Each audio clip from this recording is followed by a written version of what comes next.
Hi, welcome. All right. I think we're gonna get started. So welcome everyone. Welcome to the fall semester. I hope you're settling in as best as you can, either on campus or at a distance, wherever you are.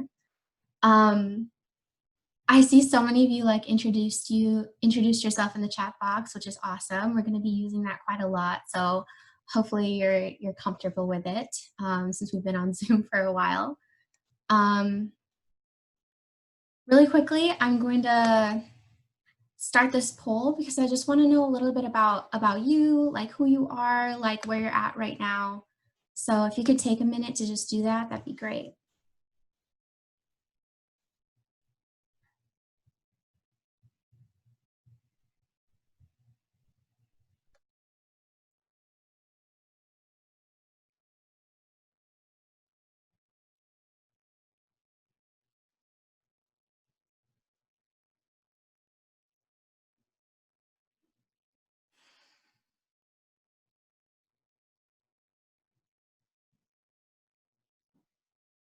Give about maybe 30 more seconds to this.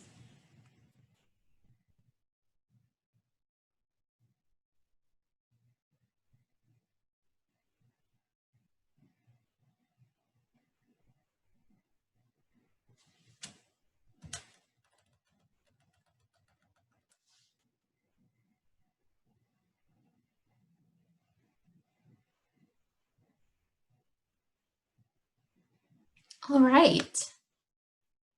Well, okay, so it seems like a lot of you are like undergrad students and kind of scattered all over the US. So that's good to know. Thank you. Thank you for sharing that with me.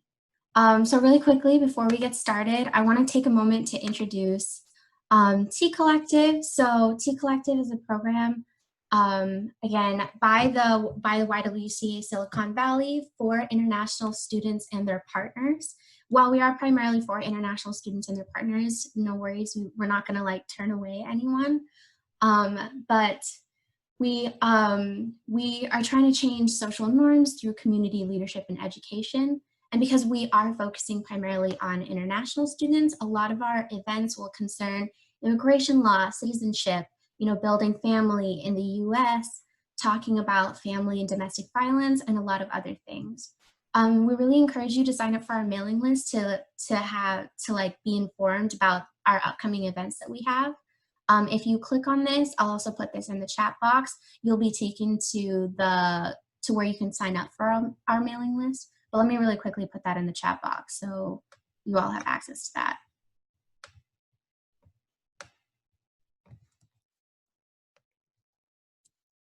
Can everyone see that? All right. So a little bit about the YWCA. So our mission is to eliminate racism and empower women. We're a nonprofit. We essentially deliver services and support survivors of sexual assault, domestic violence, and human trafficking. We have 2 locations in the South Bay. We have one in San Jose downtown in the Sunnyvale office. We aren't taking walk-ins right now, but we're here. All our services are being delivered online or through the phone. You can access these services by calling our support line, which is down here, and will be kind of sprinkled throughout the presentation. Or if you can't call by phone, you can always use this link. Also, since I notice a lot of you are not in the Bay Area right now, or maybe not even in California, there will be resources, like national level resources that we can that you can use as well if these aren't accessible for you right now. I'm Avni, by the way. I am the Campus Engagement and Prevention Specialist. All that means is that I do outreach through T Collective for the YWCA for the Stanford community. So that's students, that's scholars, that's spouses and partners. If you have any questions about T Collective or any questions in general about the YWCA, you can email me here at that email. I'll also put that in the chat box really quickly.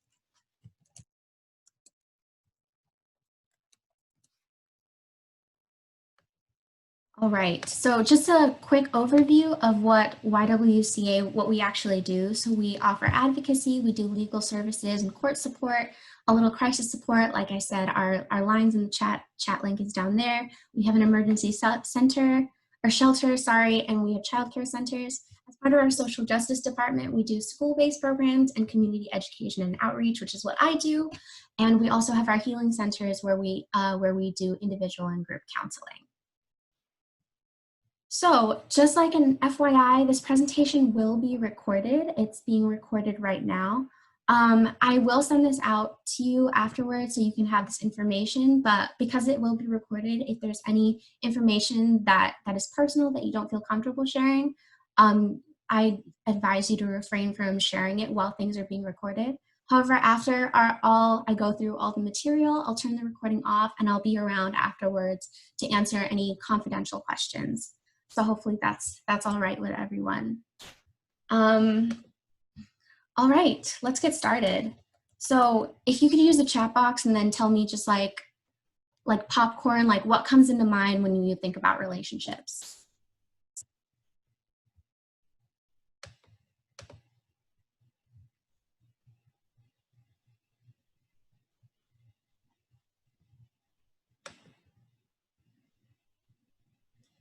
Holding hands, yes.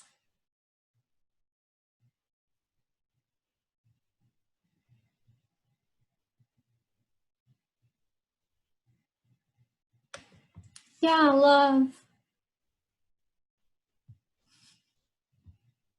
You can tell I'm getting mushy as the more we talk about this, but it's okay.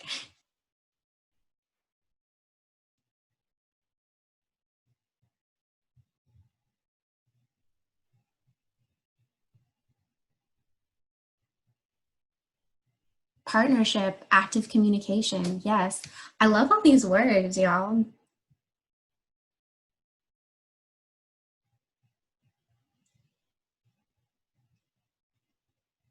Supporting each other's growth. Wow, I mean, we're here to talk about healthy relationships. Y'all already schooling me.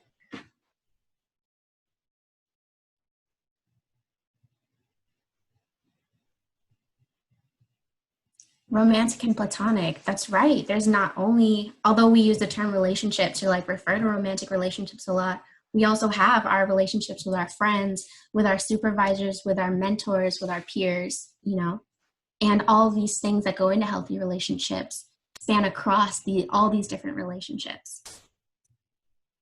Awesome.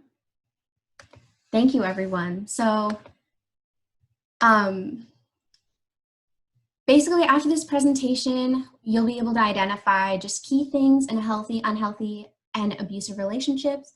We'll talk about how intimate partner violence kind of happens and how to support a friend or family member who's going through it.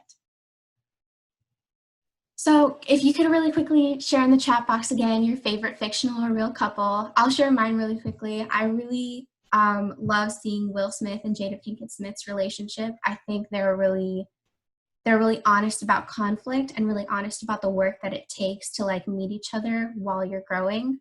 So that's my favorite one.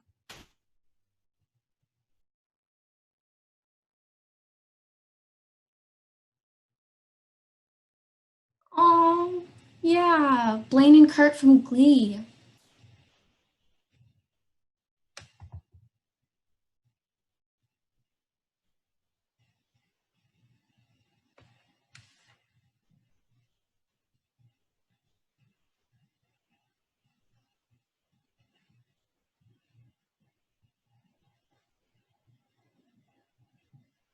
Don't be shy.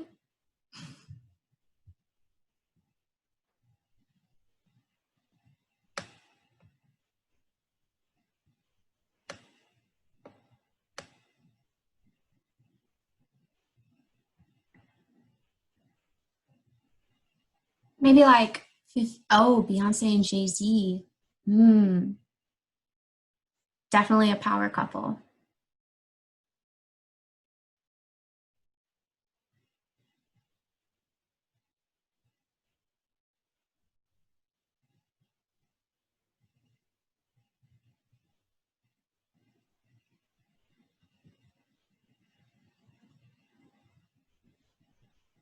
All right. I think we're gonna stop it there and move on. I just wanted us to like have an image of about like what we see as like partnership, what we kind of hold as like ideals for couples, and kind of use that to talk about what really makes a healthy relationship.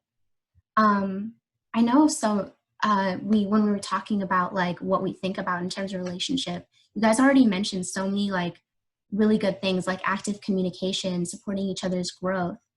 But if you could build on that and talk about like more specific things in a healthy relationship, like what would that look like? What does that look like in the partners that you mentioned?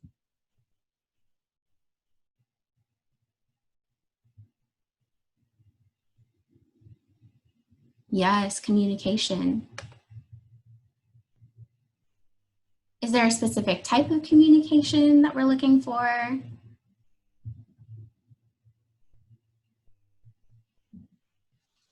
Yes, being able to be vulnerable with each other. That's so important to like building intimacy, to like building connection, and also in conflict, being able to tell each other like, "Hey, I'm having this problem."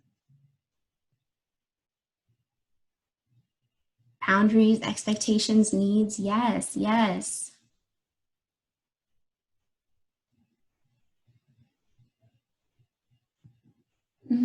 Mutual respect ties back into this, you know, the boundaries thing, like respecting each other's body and emotions.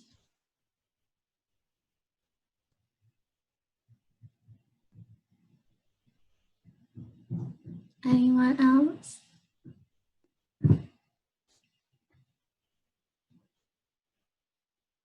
All right. Thank you guys for contributing and like participating in this so much. But yeah, everything that you guys talked about, the respecting boundaries and each other, having that open communication and discussion, you know, trusting in each other, like trusting that you can be vulnerable around each other. Part of that communication is also like, even if you have disagreements, having like healthy ones where like the respect is maintained in that communication even throughout conflict. And there's like a couple ones sprinkled here talking about affection, if that's part of your relationship, having equality in shared decision making, if you're in a position where you're sharing resources or even just sharing space. Um, so to kind of go off that, I like wanted to talk a little bit more about what is a boundary. I think we talk about boundaries in the context of relationship a lot, but it's kind of it's not like as explicitly defined as sometimes we need it to be.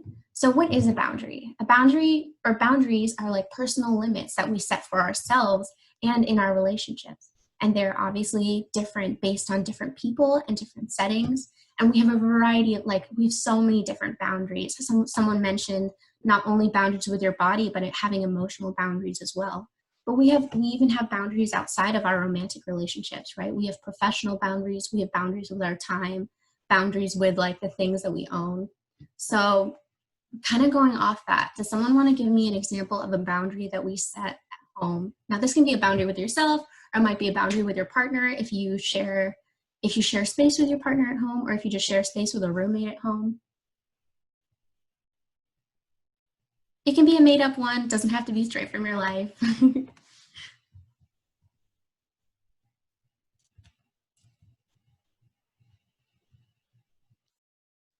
Ooh, no eating food in the bedroom or no eating food on the bed. I see you.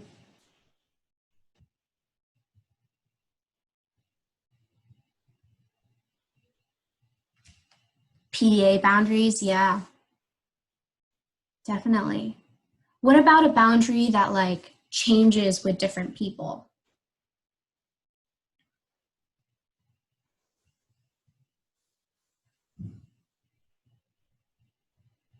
I know for me, I have emotional boundaries with different people, like some things that I feel comfortable being vulnerable with like my best friend about this thing, but I may not be comfortable around an acquaintance. Yeah, physical touch boundaries. Yeah, definitely. Going back to that, the surface level versus deep level convos with different people, right?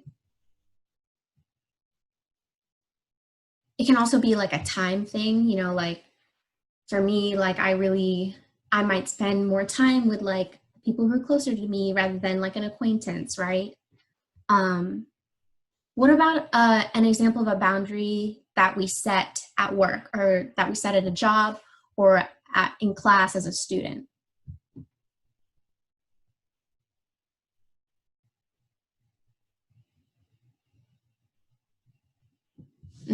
Absolutely. Especially I feel like with like working remotely, like work-life balance can be really hard because your laptop's right there and you can just work. So you have to be really strict about that. So work doesn't bleed into everything.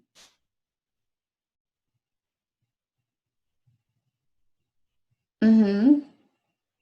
Absolutely. And that totally like professionalism depends, I feel like, on the different kind of work environment too. Like I've definitely been in spaces where like even though it was like a student, even though it was like a job, it was like more informal than maybe being in a lab might be, right? So really depends.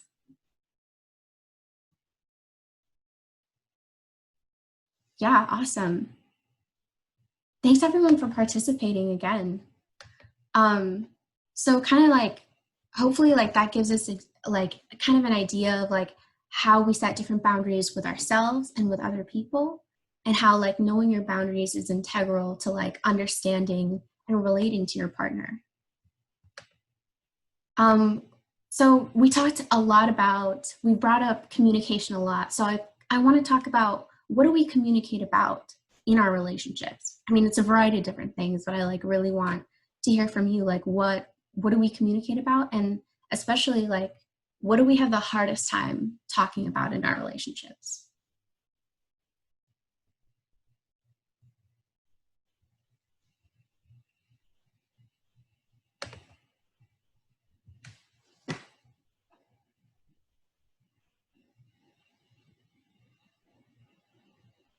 I know for me, I communicate with affection a lot. But the thing that I probably have the hardest time asking for in relation or like talking about in relationships is like asking for help. That can be really hard. Mm-hmm.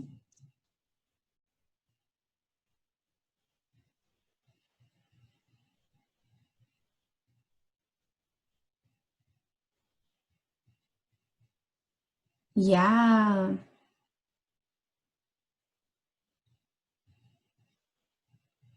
Thank you guys for being so like vulnerable and honest with me. I really appreciate it. I know it's kind of hard to talk about what's hard about our relationships, right?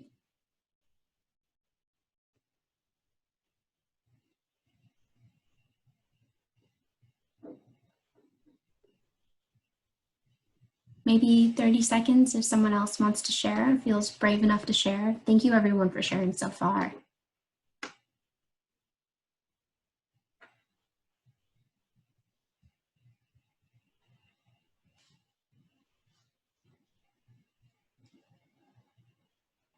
Mm-hmm.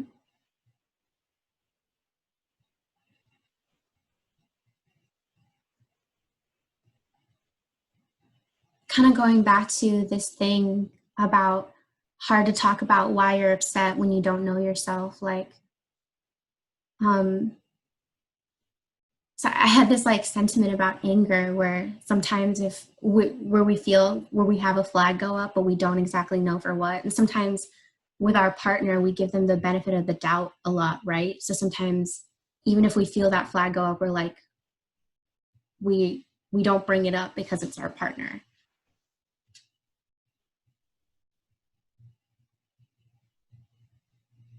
All right. Thanks. Thank you everyone for sharing. I wanted to like give a tool about how we can. Thank you so much, Brian, for saying that, communicating what we want to change exactly. So I wanted to like go through this kind of affective statement exercise because it's something that I think is a great tool for talking through disagreements. For like, you might even use something like this to set a boundary or set a precedent for the future. Affective statements is basically like where you essentially talk about your feelings and then you talk about a need. So you can see that format there. And I think having something like this really, really helps. It's a really helpful tool because sometimes when we are emotional or we are upset, it can be hard to verbalize and communicate about that conflict in a productive way. So I feel like this is something that is really helpful. So we're going to take this, and I have some example scenarios. So just pick a scenario, and then you can either do this yourself. If you feel comfortable sharing, you definitely can, and I would love to hear it. But if you don't, and if you just practice that yourself, like that's awesome too. I'm going to put this format in the chat box so you have it as a reference, and you can do it yourself, and I'll do one too, so you can see the scenarios.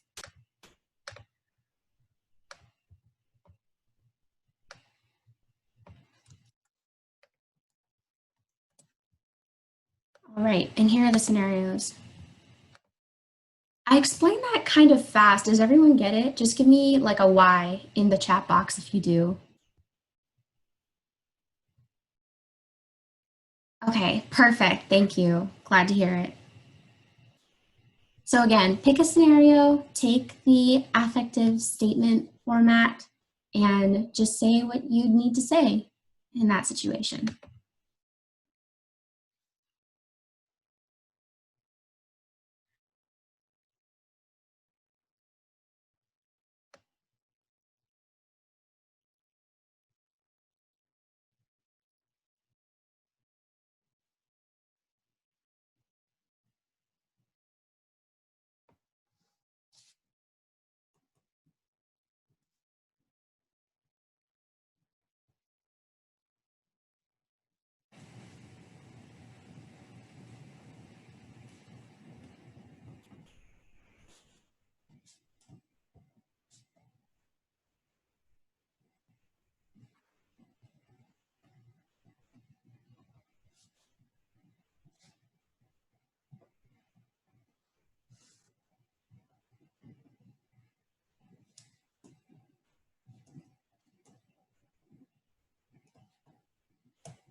All right, I'm reading everyone's now.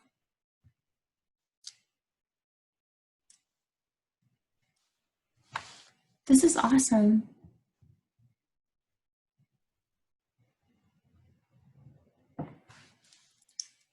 That's great. I find it's also, goodness, I find it's also really helpful when we make our need something specific, like a specific step that our partner could take to fulfill whatever need that we have. That can also be really helpful. I'll type mine out in the chat box.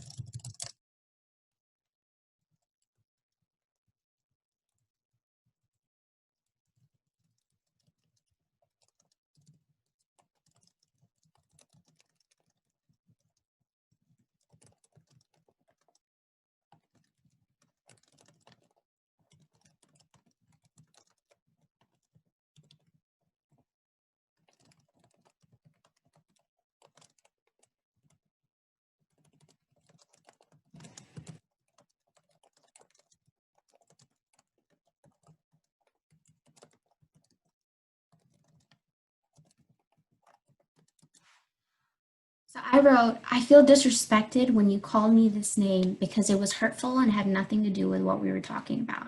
I need you to respect me even if we're angry, or step away when you're angry until you feel like you can communicate with respect. That was scenario 2.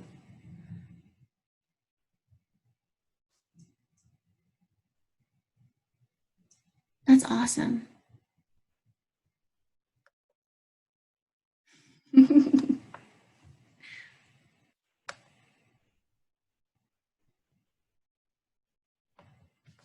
This is awesome. Thanks for sharing, everyone.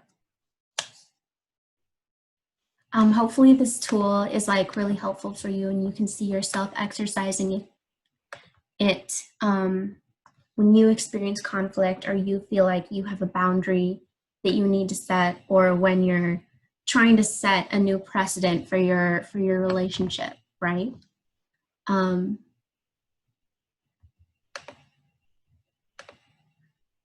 So just to recap, again, these are like the characteristics of the healthy relationships that we talked about. We talked about boundaries. We talked about communicating our needs, communicating about boundaries, kind of talking about our feelings and expressing that need. These are obviously not going to be all the characteristics of a healthy relationship. I'm sure there's some that we're missing that are in your are in your relationships, and some that like we didn't get to cover as much. But these are just a good standard that we can hold for what healthy relationships can look like. So I'm going to switch gears a little bit. Wait, before that, does anyone have any questions about what we just went over? If you have questions, you can put it in the Q&A box.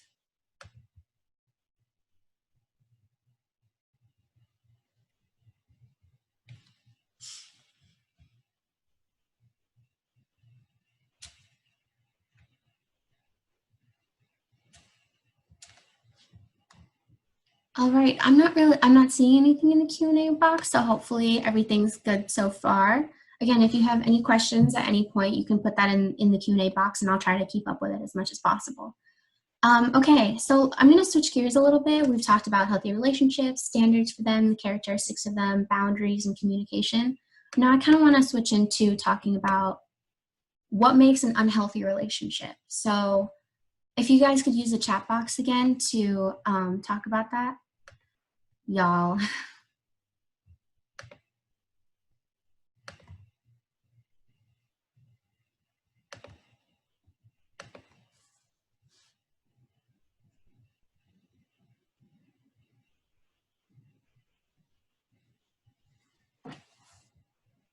Passive aggression, a one-sided relationship, like there's only intention to connect from one person.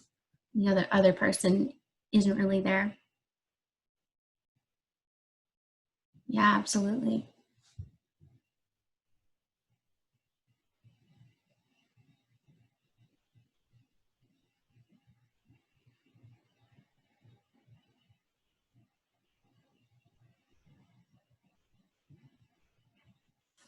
Lying, yeah, absolutely. Physical abuse.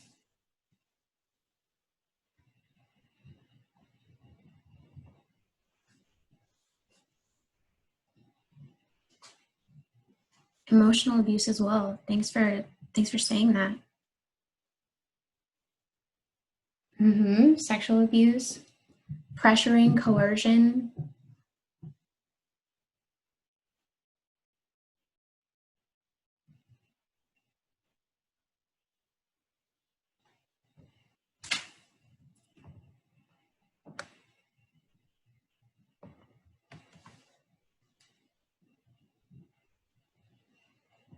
Okay, so much of what was mentioned are in our characteristics, that kind of cold, detached, or aggressive communication. I think passive aggression can kind of fall into that. The physical abuse, which we'll touch on a little bit later in the context of abusive versus unhealthy relationships. The sexual abuse. Sorry, I'm like reading through the chat box. But something we see a lot in unhealthy relationships is like one person making most of the decisions. There's more controlling behavior about who you can talk to, who you can't talk to. The one-sidedness, the lack of intention, sometimes where you may not make enough time about your partner may not make enough time for you. They don't trust you as much, or you're not able to trust them. You're not able to feel supported by them. So really quickly, like, what's the difference? Because we mentioned some things that kind of bridge into like abusive relationships, but can overlap as well. So how do you know whether something is unhealthy versus abusive? Like, what are the thoughts that you have on that?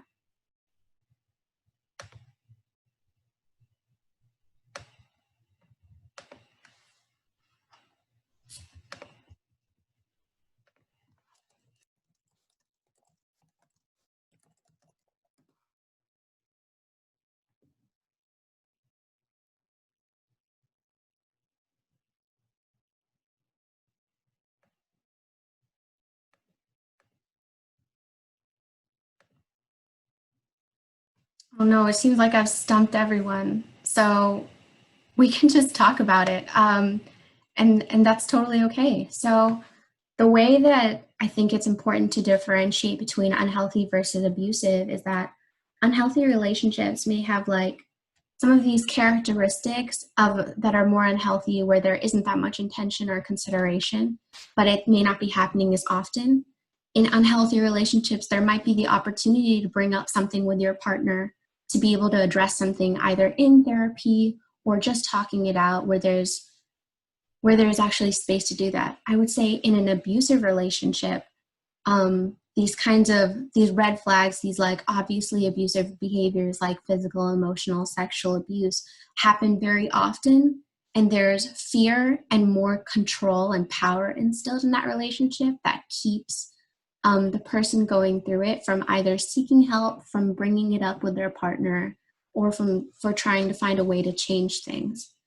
Does that kind of sound like an acceptable kind of standard for everyone? Just give me a why if it does, or if you have any questions, or if you want to dispute anything, because I really want to be able to differentiate between that, because I think especially like sometimes we all fall into some unhealthy things with our partners, right? Awesome. It's good to hear that feedback, but we can always go into that a little bit later just to like really like piece through it if we need to. But going into kind of what red flags are for an abusive relationship. So these are some of the red flags. We mentioned sexual violence before, that kind of the coercion, the guilting or threatening to like or forcing to have sex. It can also be sexual harassment in a relationship as a way to intimidate that person, intimidate that partner, right? It can be controlling like birth control access or birth control use. It can be substance abuse. You know, part of if you're sheltering in place with your partner right now, like a lot of that isolation can increase like things like alcohol or drug use. So that's like something to be really aware about. I know right now because we are sheltering in place, it's hard to like tell in terms of isolating from loved ones whether that is like unhealthy or abusive, or it's just like the way that things just are right now. But we'll talk a little bit more about how we can identify that through while shelter in place is happening, or just some I guess things that observations that we can like take into consideration when we're trying to figure out whether our friends or like our loved ones are safe or not. So going more into like more red flags, so that kind of the emotional abuse, accusing that person of cheating, threatening to like hurt or kill if that partner threatens to hurt or kill themselves.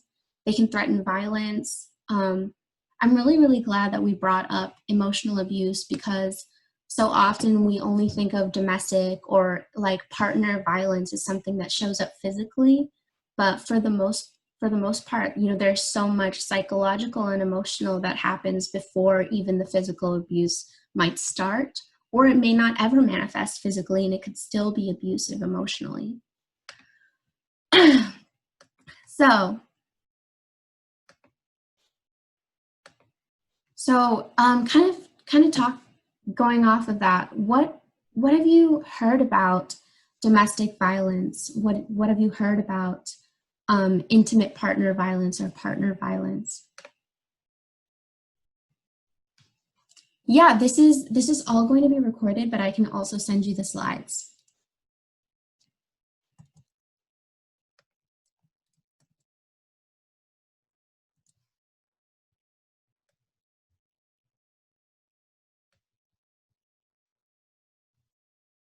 Yeah, the severity is definitely increasing with COVID. For so many survivors, work or the organizations that they volunteer at or just social groups were their escape, their like temporary escape from their partners, but having to shelter in place with them, yeah, it becomes more dangerous. Mm-hmm. Hidden from the public eye or even family and friends. I think part of that is also like the kind of like the charm that that an abuser may have, or like it's hidden because to everyone else they seem like such a great person, right?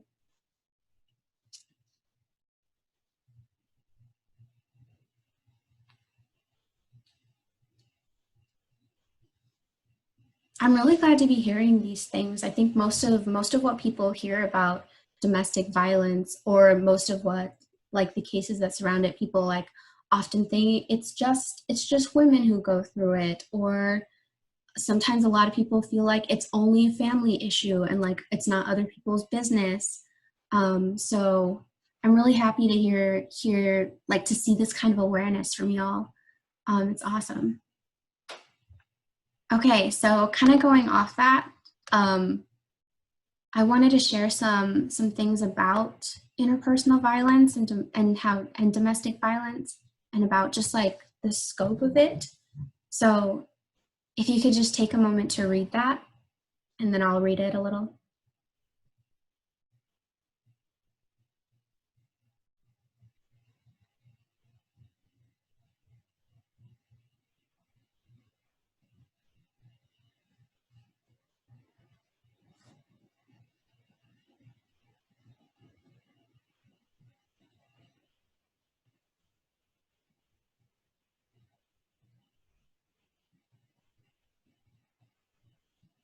All right, just give me a Y if you're done.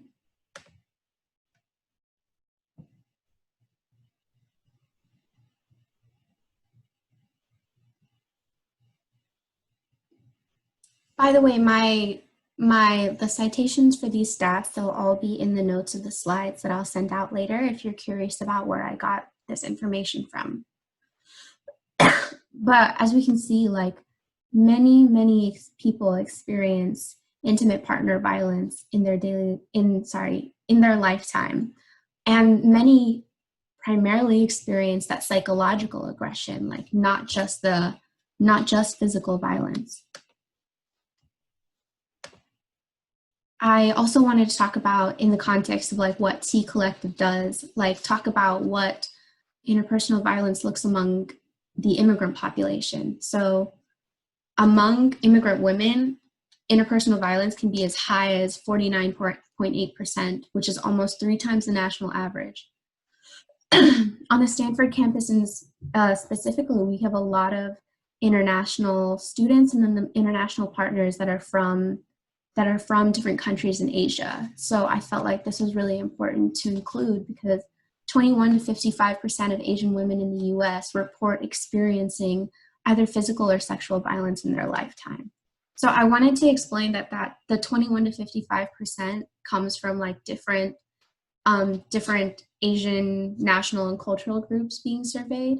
So that's kind of like the range among those cultural groups. So just to clarify that, but that's still significant, you know.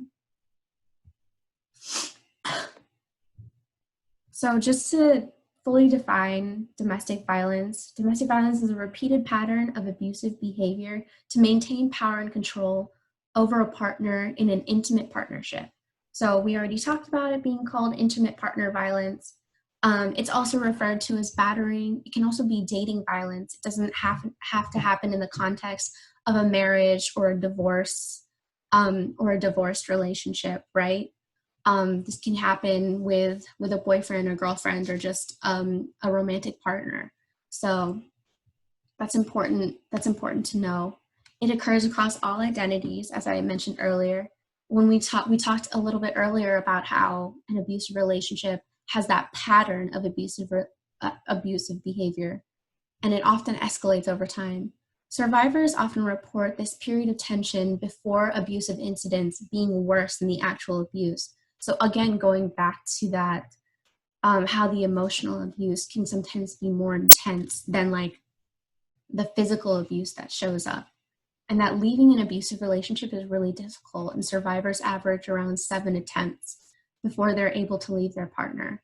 Something that I also want to mention is that the period in which survivors either decide to leave their partner or attempt to leave their partner is the most dangerous period for survivors. And we'll talk a little bit about like why it is so difficult for survivors to leave a little bit later. So this is just the California legal definition of domestic violence and abuse. You can take a moment to read it, or I know y'all are kind of scattered all over the nation, so I'll try to, maybe later in the follow-up slides, I can bring in whatever's the definition from whatever states you're from.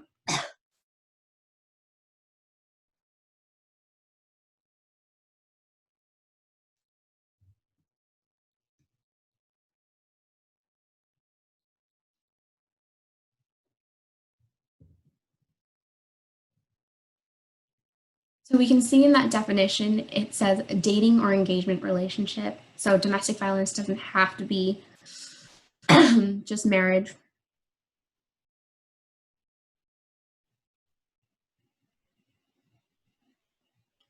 The legal definition does talk about a bodily injury, but our definition of abuse has to go past that to understand the nature of what violence in relationship really looks like.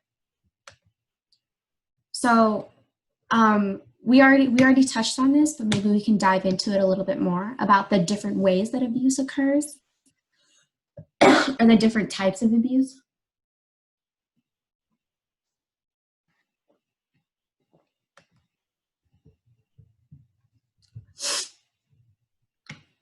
Sorry, if you could just message in the chat box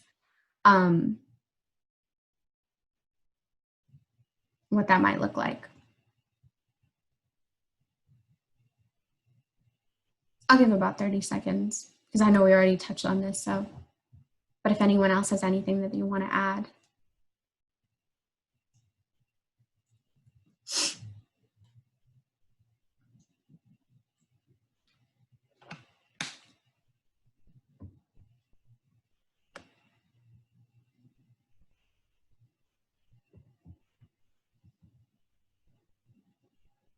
All right, well, I mean, we already did touch on it. We talked about the sexual abuse. We talked about physical abuse. We talked about emotional abuse. I want to really quickly differentiate between emotional and psychological abuse. Emotional abuse might concern more of like the guilting, the criticism, the active putting down, or the insults. Psychological abuse concerns the survivor's relationship to reality. So psychological abuse would be trying to convince the survivor that they can't trust their reality or their experience. And an abuser might do that through gaslighting or through having the survivor like take drugs or coercing them into taking drugs. So has everybody heard about gaslighting? Just give me a Y, or Y for yes and for no.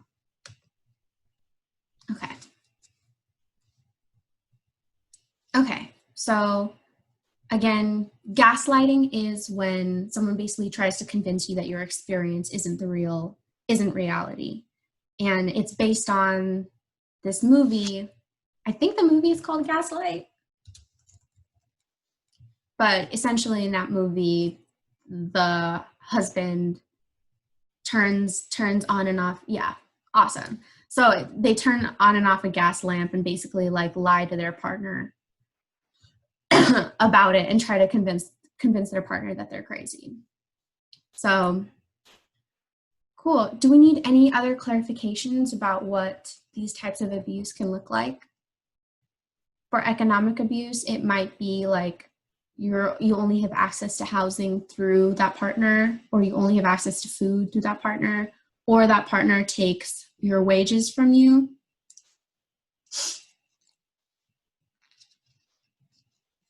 All right, I don't see any questions on that, so I'll just move on. In regards to other types of abuse that exist, there's also cultural and identity abuse in terms of either disrespecting customs, where it can be you don't allow that person to practice their religion, you don't allow that person to to practice whatever traditions that they have from their family. It can also be if you and a partner share a culture, it can be like guilting that partner into thinking that they're not fulfilling those customs or those traditions as much as they should be, like they're not fully doing their duties.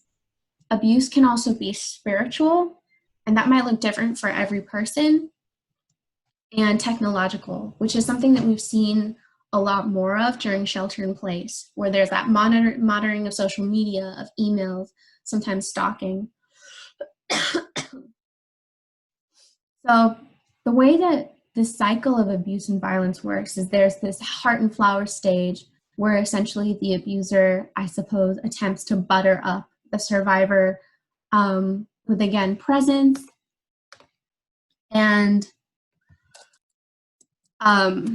with gifts, with a lot of affection.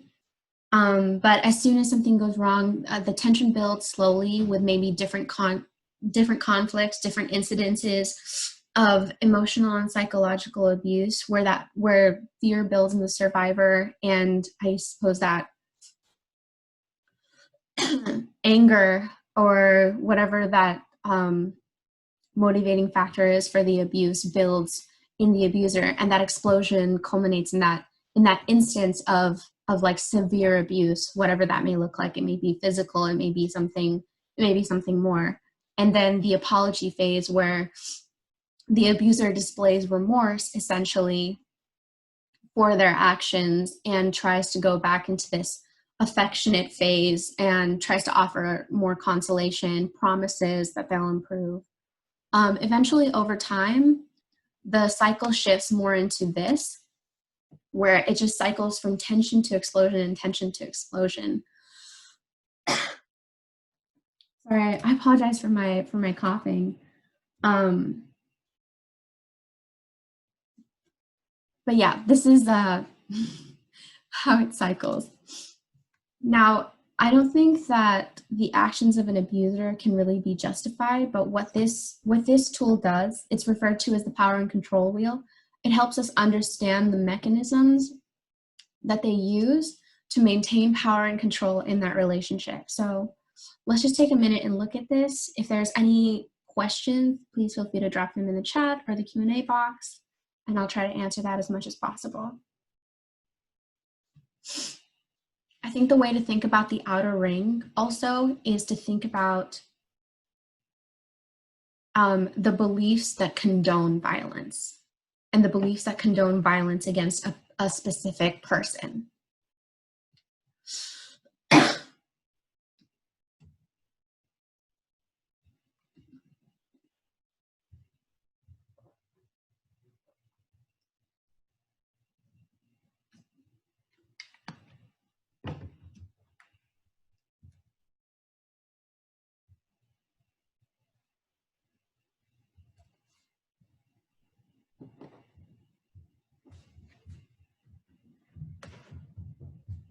So really quickly, we've been checking in, or we've been kind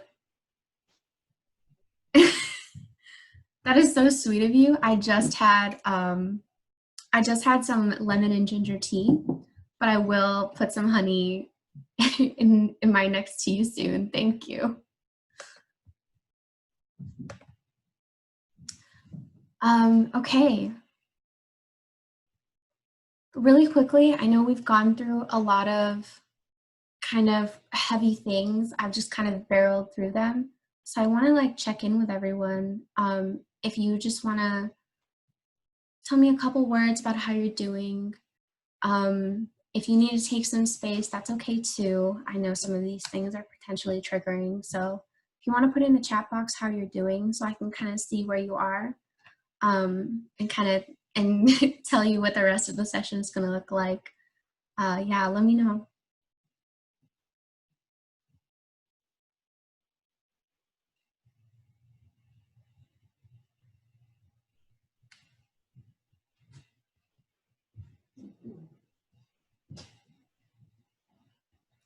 Yeah, it's something that,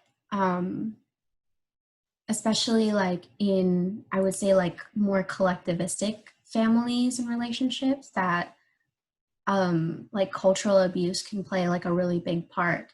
Actually, I'll drop this a little bit later, but there's this resource. It's a power and control wheel, but it's specific to um, the way that South Asian immigrant women experience abuse. And it's created by this agency called Daya in Houston. And that really goes even more into like what abuse for immigrants looks like.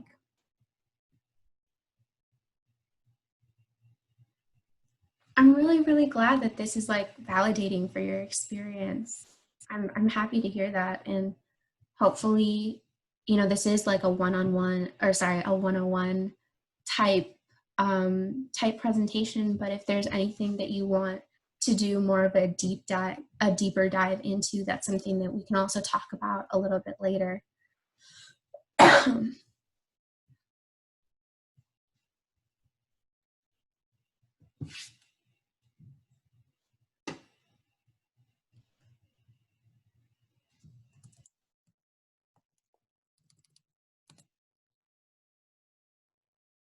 They're called Daya. They primarily serve South Asian survivors, but I mean, they don't turn anyone away. But I'll also I'll drop the link or like the file to that particular resource a little bit later. All right. Thanks for sharing with me all the thoughts that you're having. Again, if you're in a space where you feel triggered or you feel like you need to step away, that's totally fine. You're by no means obligated to stay here. And if you need to check in with me after, just confidentially, I can do that with you too. So let's move on. So really quickly, the rest of the presentation, we're just going to talk about the effects of domestic violence, and then we're going to talk about like how you can help a friend and like the resources available to you. And then after that, I'm going to stop recording, and you can ask me any questions. If you need to be connected to resources, that's something that I can do as well. But yeah, that's what the rest of the presentation is going to look like. So the effects of domestic violence and interpersonal violence, really. I had to like condense this like giant list that we had, but just to like briefly go over it, there's physical health issues that you can experience, mental health issues, poverty, homelessness, especially if, you know, that ties back to the economic abuse of, especially if your partner is the only one with an income, if your partner is your only access to housing. And this obviously like affects the way that you relate to family, the way that you relate maybe to your parents, to your children. And it can affect your work seriously too. It can affect like survivors' work seriously too. Again, this is not a complete list by any means. These are just the ones that I picked that I felt that were like just important to mention. But there are many more things that survivors have experienced that that have been a result of domestic and interpersonal violence. So I also wanted to go over like the cost of domestic violence nationally. Domestic violence and interpersonal violence is not something, I understand for survivors, it really feels like an individual problem, but domestic violence is not an individual problem. It's not a family problem. It's a public health problem. And it has associated public health costs. We see that $5.8 billion a year in terms of direct medical and healthcare services and productivity losses, and how domestic violence really affects us. So going into like what you can do to help survivors, let's talk about the signs that someone might be experiencing abuse. So we already talked about the different abuse that happens. We can kind of intuit what that might look like and how that might manifest. Obviously, some aspects are more visible than others. We might not be able to see sexual abuse in our friend's relationship more than we can see maybe emotional abuse, or like abuse, like social abuse. So some of the things that we see are the obvious ones that we think about generally are like physical injury, but some of the ones that we might see in terms of like emotional or social abuse might be not showing up to school or class or work. In the case of like our online and shelter in place environments, maybe not showing up to like Zoom hangouts, maybe not showing up to class. Suddenly and frequently canceling plans is a really big one, and if you see that over and over again. Sudden changes in mood and personality, frequently apologizing for their partner, kind of being pressured to like hang out with their partner all the time, even if they're sheltering in place together. I understand some of the things that I mentioned are things that can happen just from a variety of experiencing like a variety of different difficulties, but I think it's really up to you to like see in your friendships, if you see someone going through that, to like really try to get the best idea possible. But these are just some possible symptoms, essentially. So again, going through that, constantly checking in with their partner. It can be affecting their work, like we mentioned earlier, the sudden emotional shifts, trouble saying no to their partner, isolated from friends and family more than usual, more than shelter in place already isolates us. So that might mean not showing up to those Zoom hangouts. That might mean like if not being able to be left alone on Zoom calls, or, you know, different things like that. So are there any questions about these possible signs, or if anyone needs any clarification? I know, like, again, these are just possible signs, and it doesn't encompass all the signs, and it might be symptomatic of something else, but these are, again, just possible ones. If there's no questions about that, I'm gonna move right along.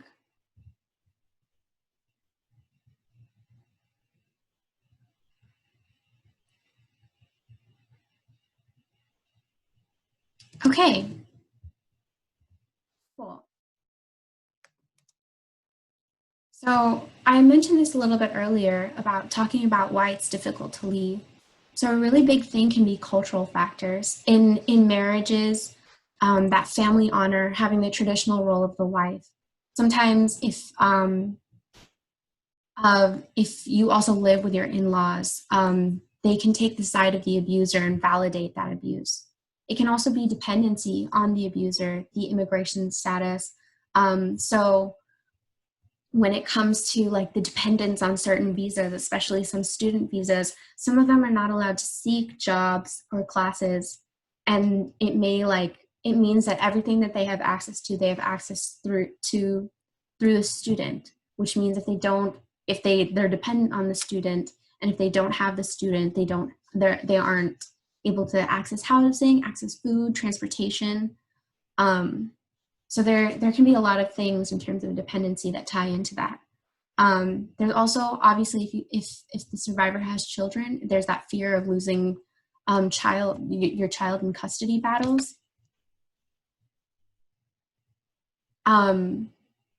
There's a lot of like emotional and social support things that also have to do with why it's so hard to leave. Specifically in terms of T Collective, like working with international students, so many of them have to like pick up and like leave from the communities that they grew up in to come study here. And it leaves them isolated from the ones who have supported them for most of their life. So it can make it harder for them to leave a relationship.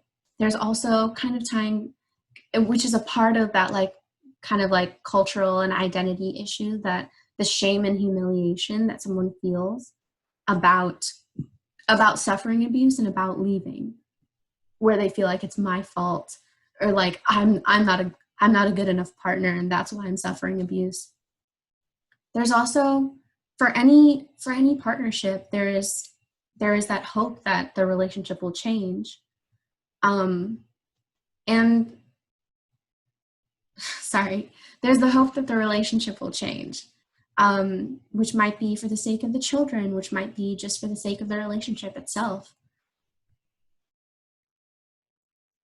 Again, there's so many things that tie into like why it's so difficult to leave.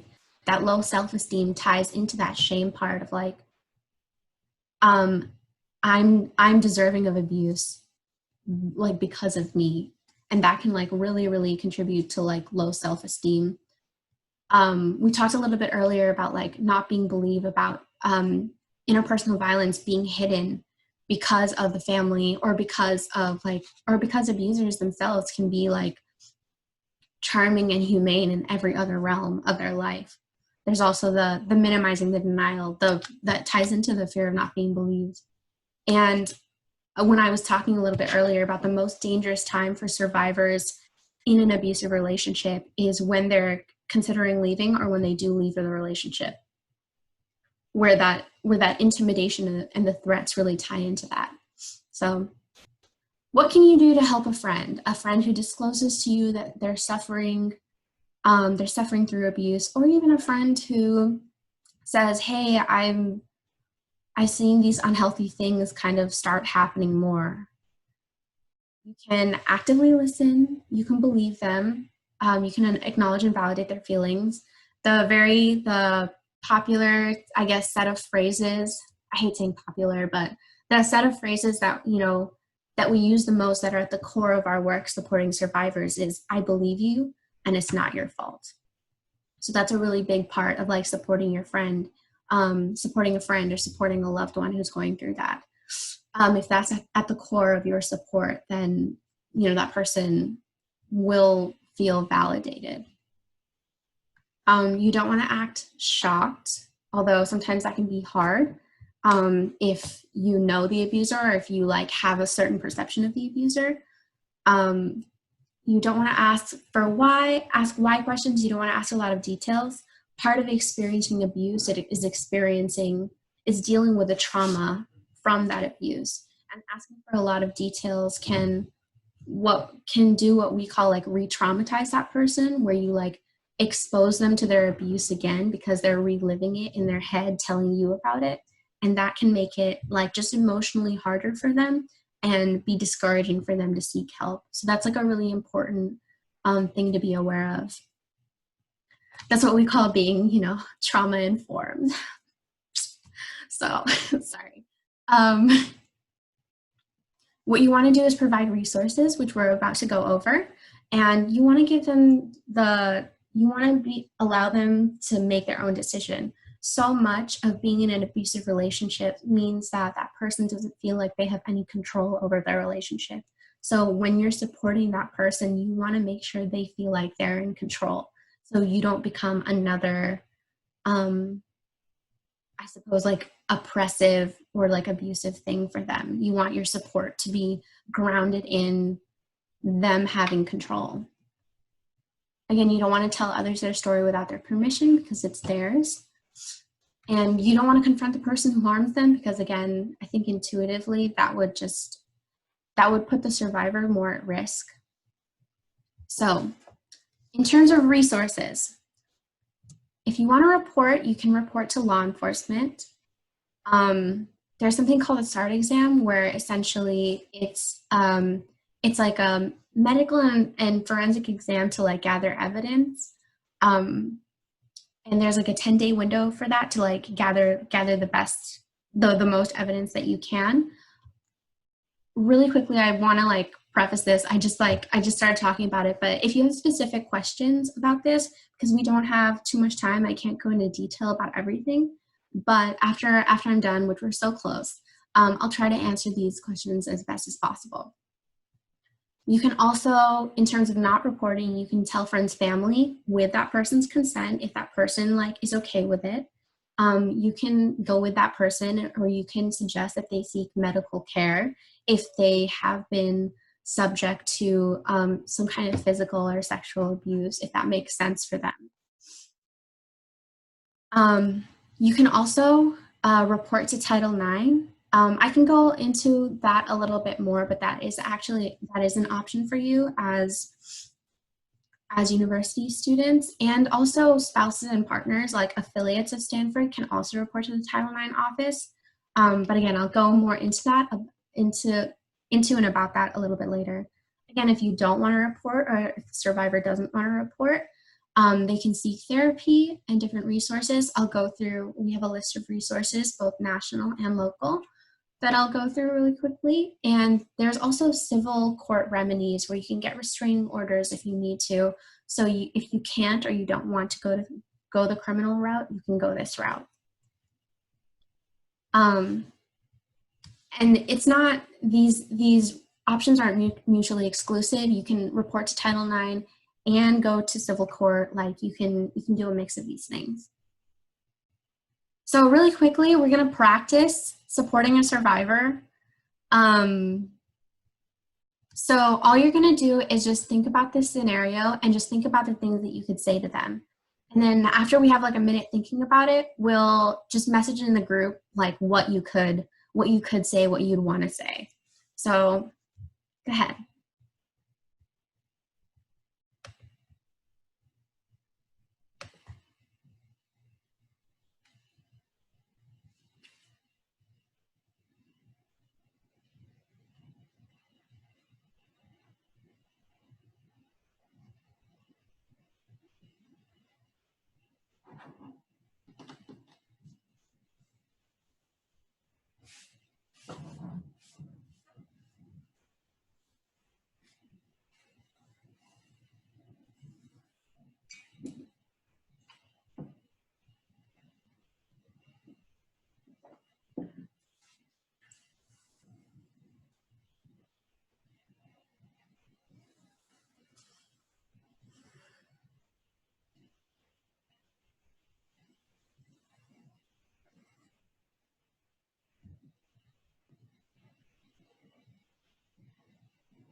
All right, maybe like 15 more seconds.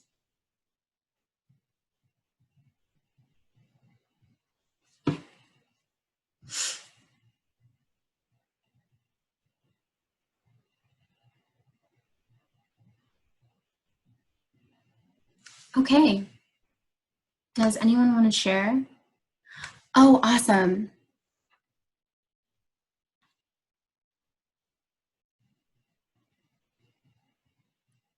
I really love like asking about what they need. The asking like, instead of like directly offering resources, maybe that's not the way to go. Maybe like you want to figure out what they're looking for from you, from telling you, right?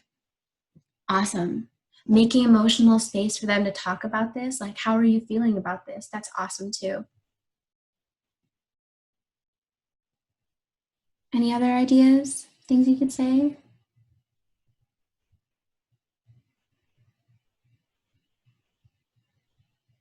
Yeah, absolutely. Be able to like acknowledge that that's like a shitty situation to be in, and asking them how they want to move forward. Yeah, that's great.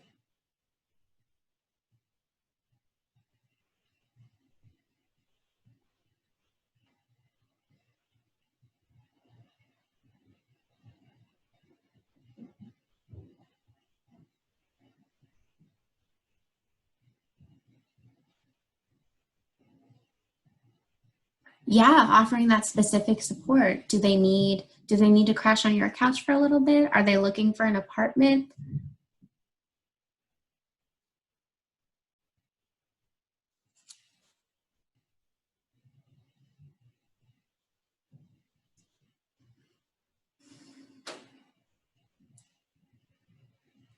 Maybe last 30 seconds. We got to wrap up soon. So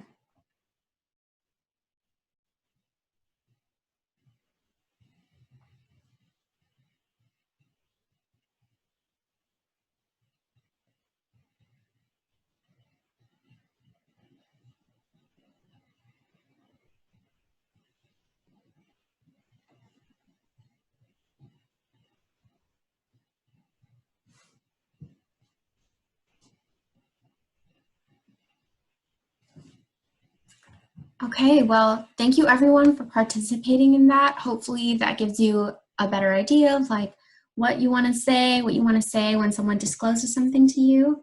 That's really everything that I have for today. It is 1:15, so if you need to go, don't let me keep you. If you have any questions, you can always email me. But also I'll be here after. These are like the national resources that you have that you can access, as well as a couple local ones. I'm gonna stop recording soon, so anything after this like won't be shared. Yeah, I think that's everything. Thank you guys for being such a good group too, and being so willing to share with me. I really, really appreciate it. So, all right, if you have any questions, I'm going to stop recording now.